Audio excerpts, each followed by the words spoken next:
Vamos abrir as nossas Bíblias no Salmo 119. Salmo 119, leremos apenas o que diz o verso 160.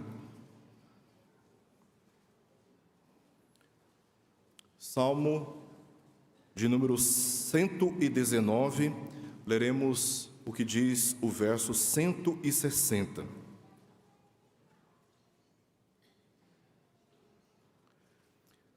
Diz assim: as tuas palavras são em tudo verdade, desde o princípio, e cada um dos teus justos juízos dura para sempre. Vamos orar? Pai querido, que bom estarmos em comunhão com o teu povo. Isso alegra o nosso coração. Nós te bendizemos pela liberdade de culto que temos, pela liberdade de abrirmos a tua palavra e sermos alcançados, ó Deus, por ela. Pelo teu Espírito, nós agradecemos ao Senhor pela saúde, te agradecemos pelos dias nos quais temos sido alvos da tua graça, da tua misericórdia, do sustento. Nós te rendemos ações de graças por tudo o que o Senhor tem feito a nosso favor. E agora te pedimos, Pai, que à luz da tua palavra o Senhor conduza a nossa fé, conduza o nosso coração. Nós te pedimos, pois reconhecemos que a tua palavra é como luz para os nossos caminhos e carecemos dela para andarmos em conformidade com a tua vontade, glorificando ao Senhor em todo instante. Nós rogamos por isto e confiamos ao Senhor as nossas vidas, em nome de Jesus. Amém. Meus queridos irmãos, a Bíblia é o único fundamento da fé cristã. Ela está no cerne das afirmações e convicções de todos os cristãos, bem como na direção ética que todos os cristãos assumem no mundo. No entanto, por um lado, muitos cristãos possuem e sofrem com muitas dúvidas. Dúvidas estas que não são por uma incredulidade ou por um conflito intencional contra as Escrituras, mas por um profundo desejo de conhecer, de compreender, de entender melhor a palavra de Deus, porque se recusam a professar uma fé que ainda não tem convicção. Mas, por outro lado, há muitas pessoas que são incrédulas resistentes contra as Escrituras, como sendo a única e suficiente revelação de Deus para todos nós. É o caso de muitas seitas anticristãs e também dos agnósticos, que consideram a existência de Deus, mas ao mesmo tempo afirmam que ninguém possui qualquer meio seguro para afirmar a existência de Deus. O rei Davi, no Salmo 11, verso 3, fez a seguinte pergunta: ora, destruídos os fundamentos, que poderá fazer o justo? Neste salmo, Davi está esclarecendo que quando as bases morais da justiça e da ordem são destruídas, o justo se torna incapaz de se defender. Ele não pode fazer nada, porque a Escritura, a palavra de Deus, funciona como um escudo para a sua fé e para o seu destino.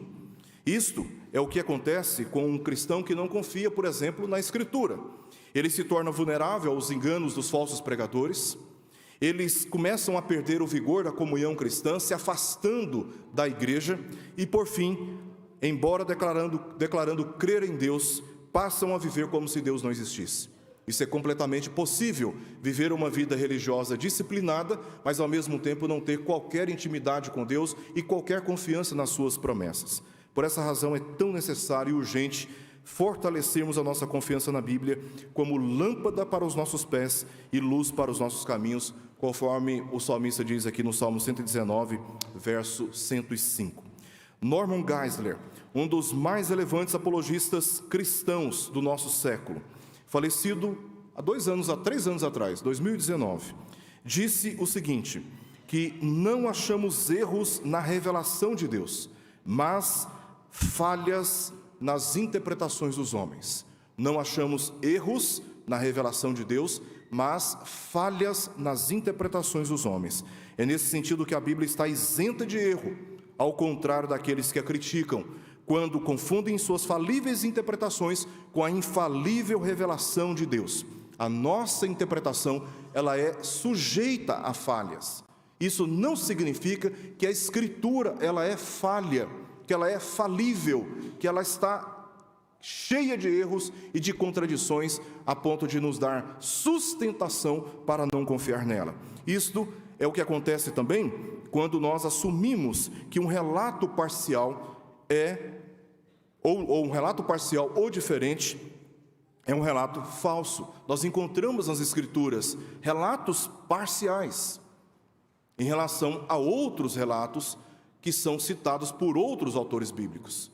Admitir por estas parcialidades, por essas diferentes ênfases dos autores, que a Escritura ela não é digna de confiança, isso prova que nós somos falíveis, não as Escrituras.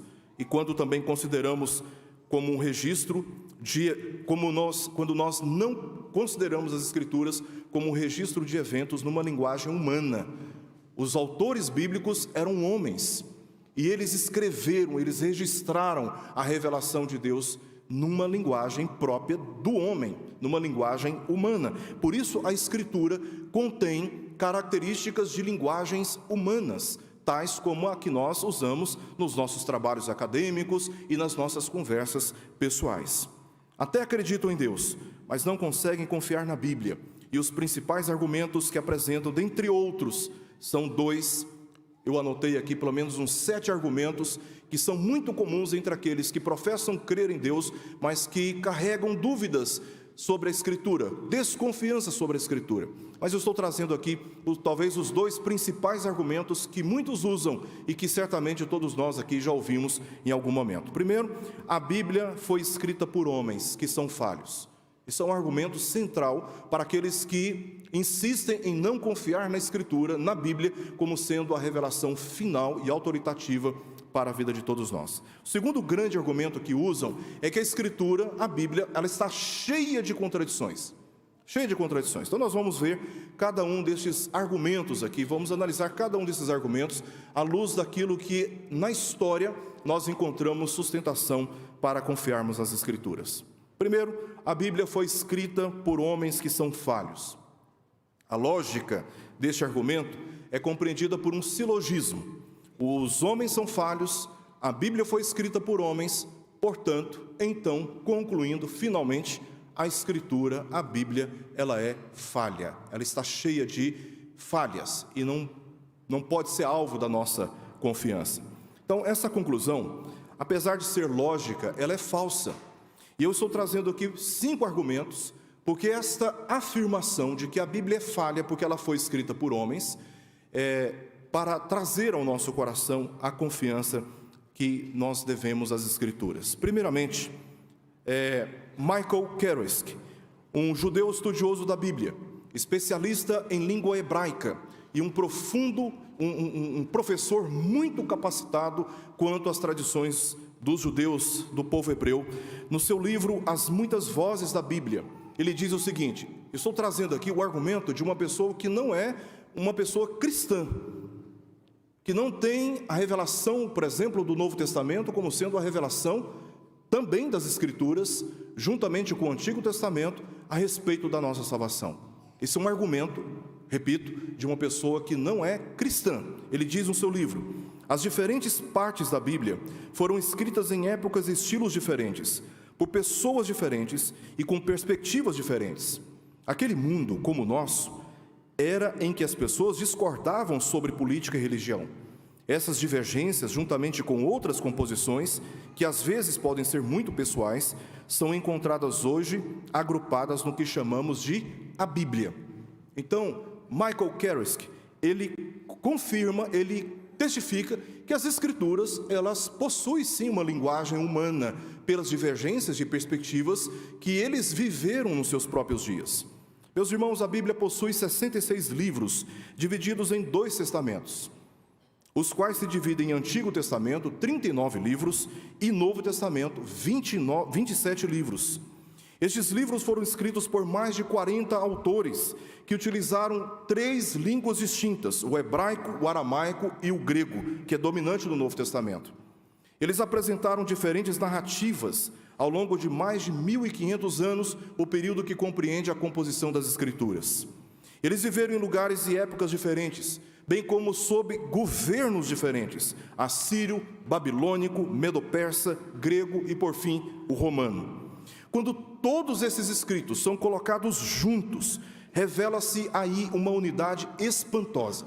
Pessoas tão diferentes que nem sequer tiveram qualquer contato umas com as outras, escritos em contextos tão distantes, geograficamente, politicamente falando, religiosamente falando, economicamente falando, escritos tão distantes uns dos outros.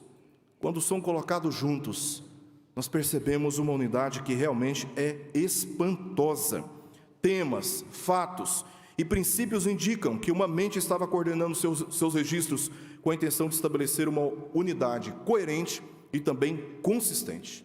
Então, esse é o primeiro argumento. Segundo, quando alguém refuta a confiabilidade da Bíblia, nega a confirmação histórica e também arqueológica dos eventos, dos personagens e dos lugares citados, pois o seu ensino se sustenta exatamente nesses registros que são amplamente comprováveis. Um exemplo, a Arca de Noé.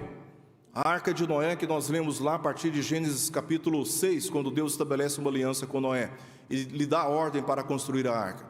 Todos os eventos narrados ali a respeito da Arca de Noé, que repousa sobre o cume do Monte Ararat, é um fato histórico, que é comprovado pela arqueologia. Hoje, podem pesquisar na internet, está lá a arca no cume do Monte Ararat, até hoje. Só que muitos não falam sobre isso. Existem vídeos que mostram uma embarcação gigantesca naquela altura tão grande. Como que aquela embarcação foi para lá? Isso prova exatamente os fatos históricos citados pelas Escrituras. A arqueologia, a história, os lugares, os personagens, diferente da Igreja de Jesus Cristo dos Santos dos Últimos Dias, mais popularmente conhecida como Igreja dos Mormons, que é uma religião baseada em fatos fictícios, que não se pode provar do ponto de vista histórico e arqueológico os fatos e eventos narrados no livro dos Mormons.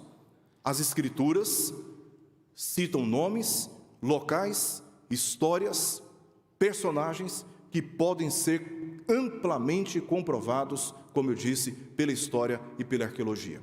Então, quando nós dissemos assim, eu creio em Deus, mas eu não confio na Escritura, eu não creio na Escritura, nós teríamos que negar, aí sim, a ciência, a história e a arqueologia, porque a Escritura se sustenta exatamente nos registros que podem ser amplamente, fora das Escrituras, comprovados. Terceiro lugar, ao negar a confiança na Bíblia, alegando ter sido escrita por homens, alheia a qualquer influência divina, tende a negar o testemunho da manuscritologia. O que isso significa? A manuscritologia é uma ciência que analisa, compara e autentica os manuscritos antigos da Bíblia, determinando o texto mais exato possível aos originais dos autores bíblicos. Só para os irmãos terem uma ideia, hoje temos 7 cópias manuscritas das obras de Platão, um filósofo e matemático do quarto século antes de Cristo. As cópias mais antigas de Platão datam 900 anos depois de Cristo, mais de 1.200 anos após o seu registro original. Então, a cópia mais antiga que temos de Platão possui uma distância do seu escrito original de 1.200 anos. Temos hoje 52 cópias de Aristóteles, obras de Aristóteles, um filósofo grego também do quarto século antes de Cristo. As mais antigas são de 1.100 anos depois de Cristo, após o seu escrito original. Temos 3 manuscritos de Caio Valero Catulo, um poeta romano, também muito conhecido na literatura, datados de 1550 anos depois de Cristo. Só para os irmãos terem uma ideia, a distância deste escrito mais antigo de Catulo em relação ao original é de 1.600 anos. E esses escritos são tidos como são recebidos e aceitos com alta confiança, citados com orgulho para ostentação da vaidade do conhecimento nas nossas universidades, na literatura. Agora vamos comparar esses registros com o Novo Testamento. Nós temos não somente 7 cópias de Platão, 52 cópias de Aristóteles, ou apenas 3 manuscritos de Caio Valério Catulo. Nós temos 25.000 manuscritos do Novo Testamento. E o mais antigo é de 130 depois de Cristo. Apenas 80 anos em relação ao escrito original. Só para nós termos uma ideia, se você se aproxima de um objeto, você tem condições de analisar o objeto e de descrever o objeto com mais precisão. À medida que você se distancia desse objeto, a sua percepção vai diminuindo. Ou seja, quando nós comparamos os manuscritos, as escrituras, em relação àqueles que nós poderíamos chamar talvez de seculares, nós vamos perceber claramente que é muito mais difícil deixar de confiar nas escrituras do que nesses escritos aceitáveis amplamente como sendo verdadeiros e incontestáveis.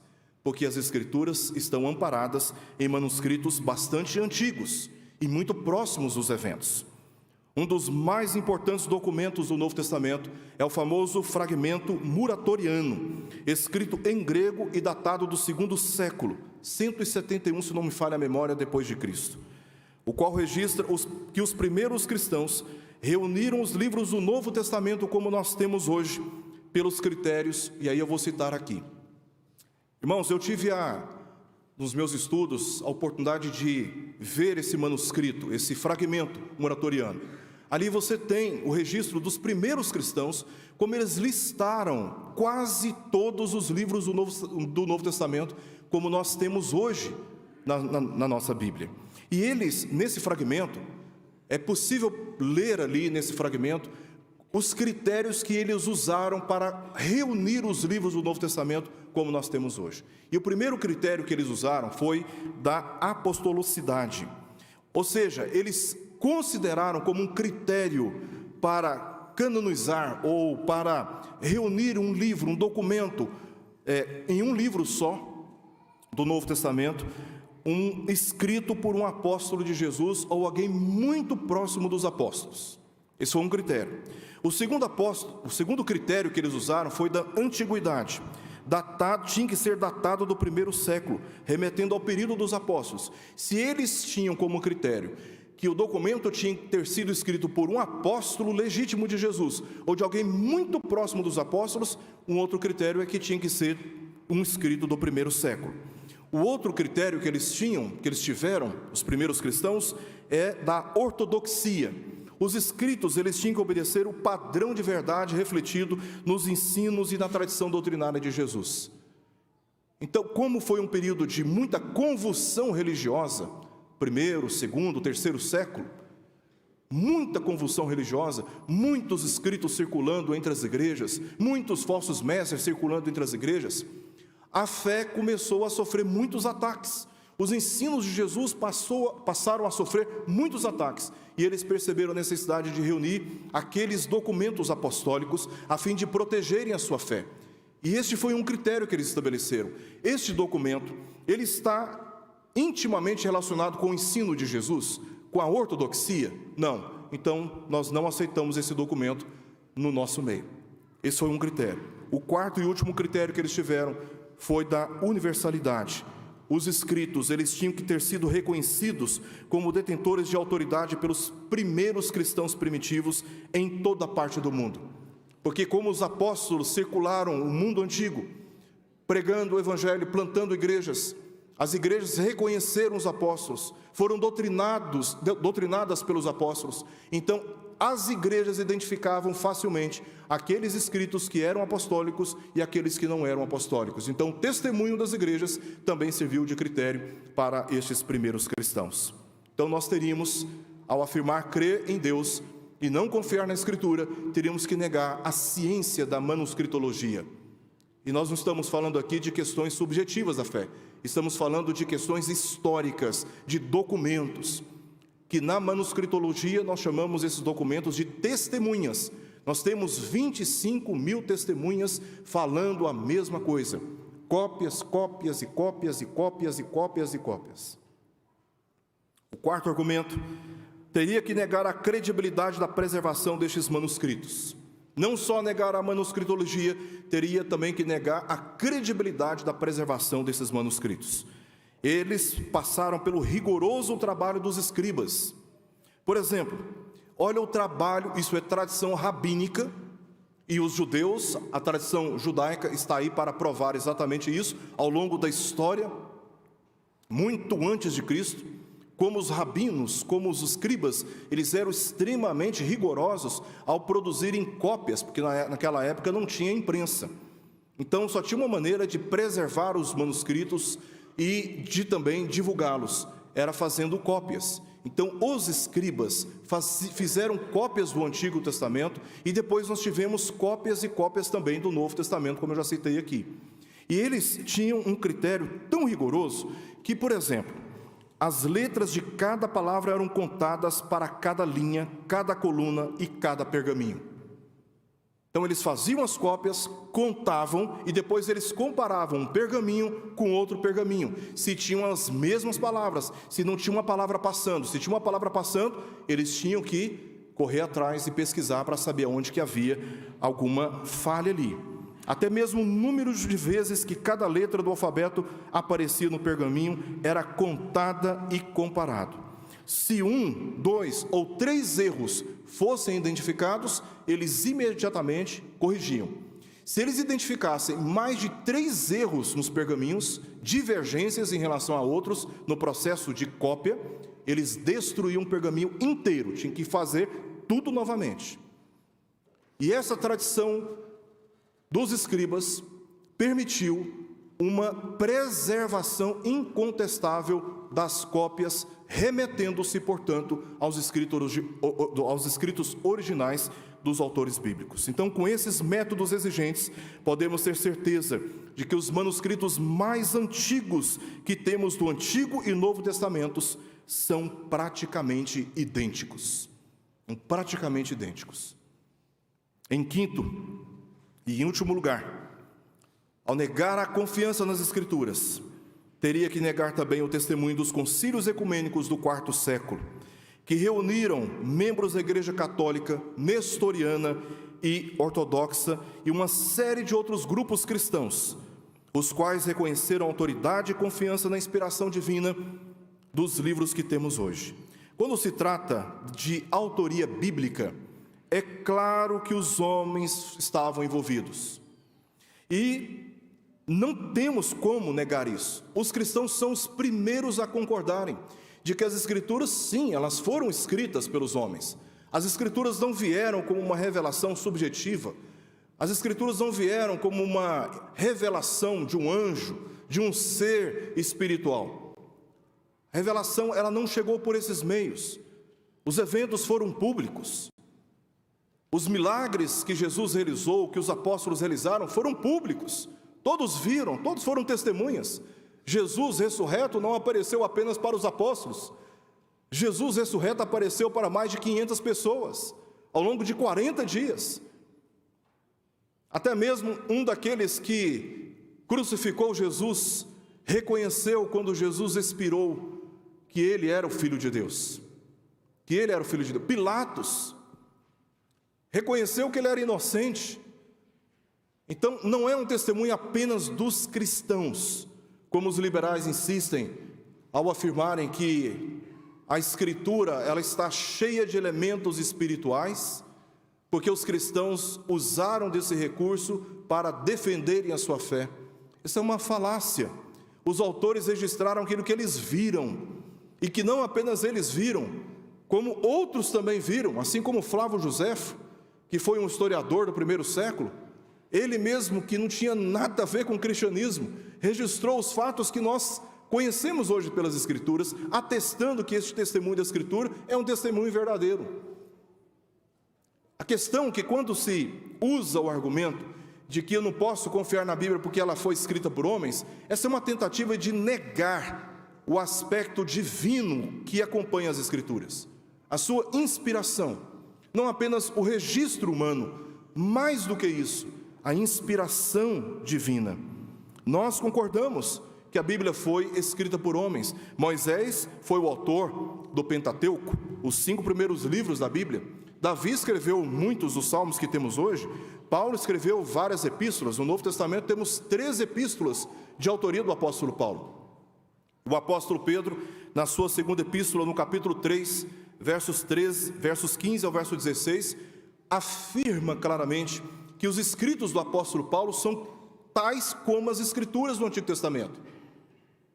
Pedro estava reconhecendo que os escritos do apóstolo Paulo não eram meras anotações humanas, mas eram escritos que estavam sob a inspiração divina e, portanto, carregando a mesma autoridade dos textos do Antigo Testamento.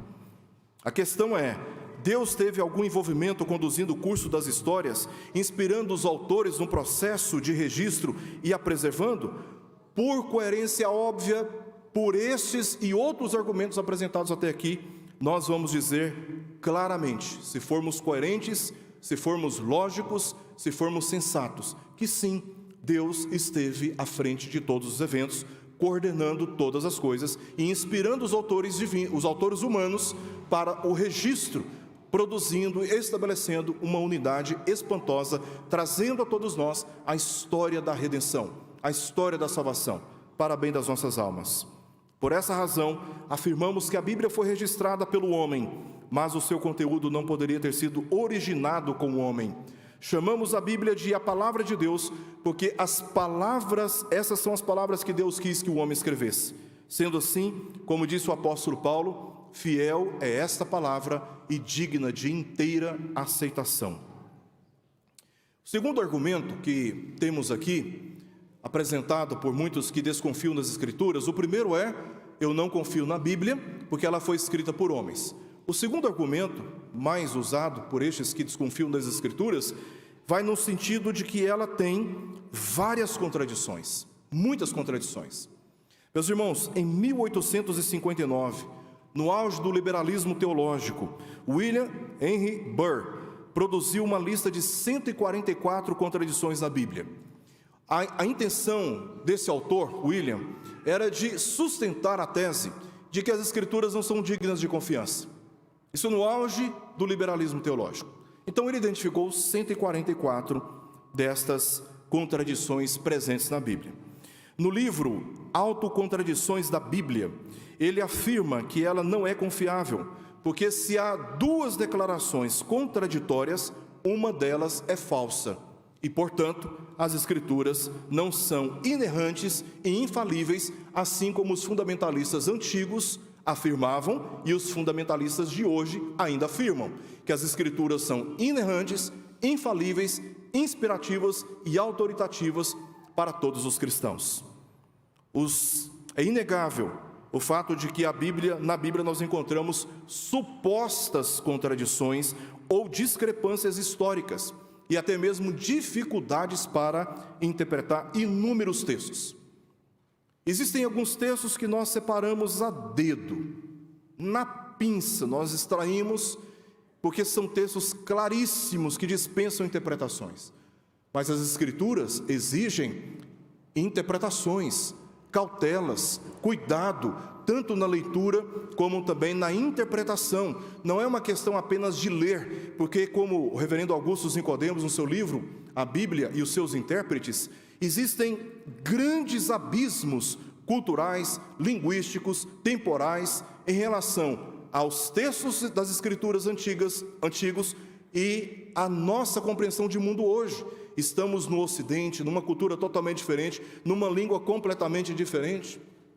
Então, o intérprete bíblico, o expositor das Escrituras, tem o dever, a responsabilidade extremamente séria de servir como uma ponte entre esses 2 universos tão distantes, de trazer o sentido original do texto sagrado para hoje, fazendo uma interpretação para hoje. Então, quando nós afirmamos que as Escrituras elas não são fáceis de serem interpretadas, estamos afirmando isto com a consciência de que há sim supostas contradições, que há sim dificuldades imensas em relação à interpretação dos textos. Os autores humanos Eles eram propensos a não se lembrar de todos os detalhes, porque a Escritura, como eu mencionei, ela foi sim escrita por homens, e como homens, eles estavam sujeitos a não se lembrar de todos os detalhes. Eles poderiam enfatizar o que julgavam mais relevante para o registro da história e recontá-la de um modo desigual a de outros. É por isso que nós encontramos percepções diferentes de um autor para o outro autor. Nós temos, por exemplo, textos do Antigo Testamento citados no Novo Testamento, não de uma forma literal. Não de uma forma literal. Nós temos, sim, divergências de percepções em relação ao que um diz e outro diz. É honesto reconhecermos esses aspectos humanos, mas não é usarmos isso como base para afirmar que a Bíblia ela não é confiável. Vejamos, por exemplo, aqui alguns exemplos, tá? Porque veja só, meus irmãos, se nós usarmos este critério, a Bíblia não é confiável, porque eu encontro nela, eu identifico nela certas divergências de opiniões de um autor para o outro. Se nós usarmos isso como critério, vamos trazer isso para o nosso contexto. Imaginemos, por exemplo, um problema que aconteceu, um evento que aconteceu, tá? Uma tragédia que aconteceu. Muitas pessoas presenciaram. Aí você chega de uma pessoa e diz: o que foi que aconteceu? Aí ela vai descrever exatamente o que aconteceu na percepção dela. Mas o outro que estava também presente, você chega nele e pergunta: e aí, o que foi que aconteceu? Ele também vai apresentar. Só que o testemunho de um para o outro, existem divergências periféricas, de percepções, de ênfases.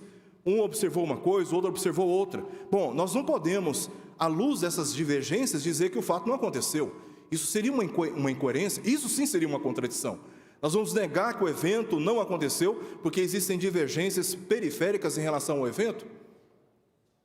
Nós temos alguns exemplos nas Escrituras dessas supostas contradições ou discrepâncias históricas. Por exemplo, a morte de Judas. Em Mateus 27, verso 5, lemos que Judas, entre aspas, atirou para o santuário as moedas de prata, retirou-se e foi enforcar-se. Ele atirou as moedas de prata no santuário. O santuário era aquele edifício dentro do perímetro do templo. Então ele atirou ali as moedas de prata e retirou-se e foi enforcar-se. Não diz que ele se enforcou, diz que ele se retirou para enforcar. Lá em Atos, capítulo 1, verso 8, lemos que ele adquiriu um campo com um preço da iniquidade e, precipitando-se, rompeu-se pelo meio e todas as suas entranhas se derramaram. Então, lendo essas passagens, parece que há aí uma contradição. Ele se enforcou ou ele caiu de um precipício? Ele lançou as moedas no santuário ou ele deteve essas moedas e comprou um campo? Ao invés de contradições, esses relatos são complementares. Pois Mateus registra que ele saiu para se enforcar e Lucas registra que nessa tentativa ele caiu de um penhasco. Veja como as nossas falíveis interpretações não podem ser confundidas com a infalível verdade das Escrituras. Aparentemente há uma contradição, mas não há contradição, e sim complementação da história. Outro episódio: cegos pedintes de esmolas e os anjos que estavam no sepulcro de Jesus. Em Mateus capítulo 20, verso 30, lemos que havia 2 cegos assentados à beira do caminho pedindo esmolas. Inclusive, um deles é chamado de Bartimeu em outra passagem. Então, Mateus 20, verso 30, diz que haviam 2 cegos assentados no caminho pedindo esmola, no caminho de Jericó. Enquanto que Lucas, capítulo 18, verso 35, diz que um apelou pela misericórdia do Senhor. Jesus, filho de Davi, tenha misericórdia de mim. Lucas registra que um fez esse pedido, esse apelo. Lendo a passagem superficialmente, a gente pensa que há uma contradição ali. Havia um ou haviam 2? Em João, capítulo 20, verso 12, diz que Maria viu 2 anjos sentados onde o corpo de Jesus foi depositado no sepulcro. Enquanto que Marcos, capítulo 16, verso 5, registra que um foi visto. Não há contradição além das aparências, porque um escritor mencionou apenas um, sem negar a presença dos dois. Ora, se havia dois, é óbvio que havia um. E este foi o que Lucas e Marcos quiseram destacar na história. Então não há contradição. Nossas falíveis interpretações não podem ser confundidas com a infalível revelação de Deus. Renomados estudiosos da Bíblia, como o físico brasileiro Adalto Lourenço, Kenneth Alfred Hahn, um cientista australiano que defende o criacionismo com vasta argumentação científica em testemunho dos fatos narrados pelo livro de Gênesis, que se mostram verdadeiros e confiáveis. Norman Geisler, Josh McDowell, Henry Madison Morris e Gladson Leonard Archer Jr., que foi um exaustivo pesquisador com doutorado na Universidade de Harvard, dentre outros, afirmam com sólidos fundamentos na literatura e nas ciências humanas a confiabilidade e a inerrância do testemunho bíblico. Greg Gilbert diz que nossas traduções são corretas, as cópias que temos em mãos são reproduções fiéis aos originais, que os próprios autores não foram enganados, nem enganadores, tampouco escritores de ficção. Eles estavam contando o que realmente criam ter acontecido, e que temos razões muito sólidas para crer que o que disseram realmente aconteceu. Eu quero concluir, meus irmãos, esta mensagem, trazendo aqui duas considerações para todos nós. Primeiramente, a parte da Bíblia, qualquer formulação que fazemos a respeito de Deus e da sua vontade, resulta em afirmações especulativas e deturpadas, pois não é possível afirmar crer em um Deus e negar a única fonte segura da sua revelação. Só podemos crer em Deus verdadeiramente à luz das Escrituras, pois elas unicamente revelam quem é o Senhor.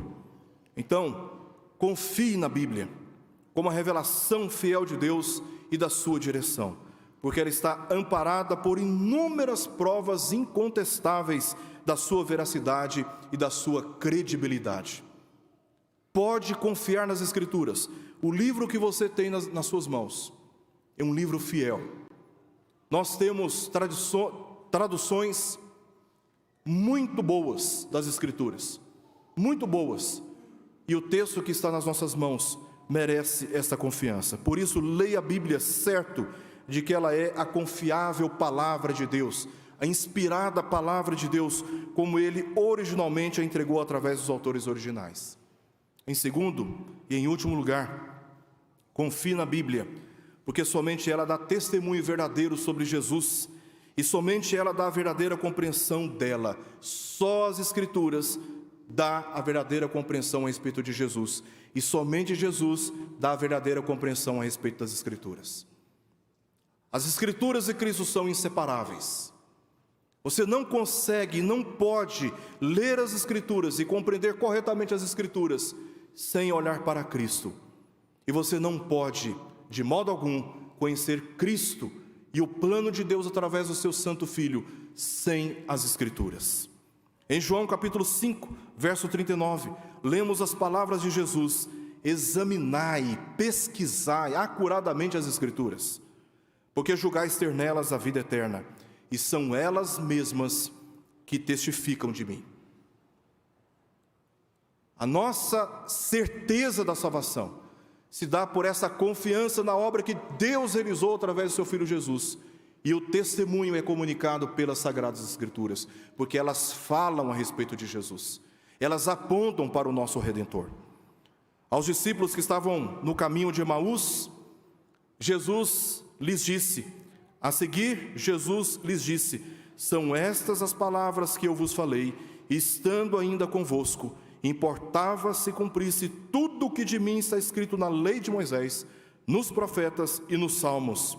Então, quando eles perceberam que a luz de Cristo, passaram a observar as Escrituras, à luz do testemunho de Cristo, diz o texto, no verso 45 de Lucas capítulo 24, então lhes abriu o entendimento para compreenderem as Escrituras. Não é possível ler as Escrituras sem pensarmos, sem meditarmos na pessoa de Jesus. Porque o Antigo Testamento aponta para aquele que haveria de vir, e o Novo Testamento aponta para aquele que veio. De maneira que, se você retirar Cristo das Escrituras, como diz João em Apocalipse capítulo 19, que Jesus é o espírito da profecia, se você tira Jesus das Escrituras, as Escrituras perdem completamente o sentido e não podemos compreender corretamente o que elas têm a nos dizer, a não ser pela pessoa bendita de Jesus e por aquilo que Deus, através do seu Filho, revela a todos nós. Confie nas Escrituras, confie na Bíblia. Pode confiar na Bíblia. Elas são a palavra de Deus. Vamos orar? Pai, nós te agradecemos pela tua santa palavra e rogamos ao Senhor que, pelo teu Espírito, os nossos olhos sejam abertos para compreendermos a luz, ó Deus, da obra do teu Filho Jesus Cristo. Inunda, Senhor, os nossos corações essa confiança para as nossas decisões, para as nossas condutas, para a correção das nossas convicções, para o ajustamento das nossas relações, para conduzirmos as nossas famílias, as nossas casas, para conduzirmos a tua igreja, para conduzirmos as nossas ações profissionais, para, Senhor, darmos testemunho dela a todo mundo. Dá-nos, ó Deus, coragem, ousadia e confiança no uso da tua palavra, não apenas para comunicar aos outros, mas também para o nosso alimento diário. Dá-nos prazer na tua palavra, Senhor, e guarda-nos pela instrução que ela tem a nos dar. Nós oramos por isso, Senhor, em nome de Jesus. Amém.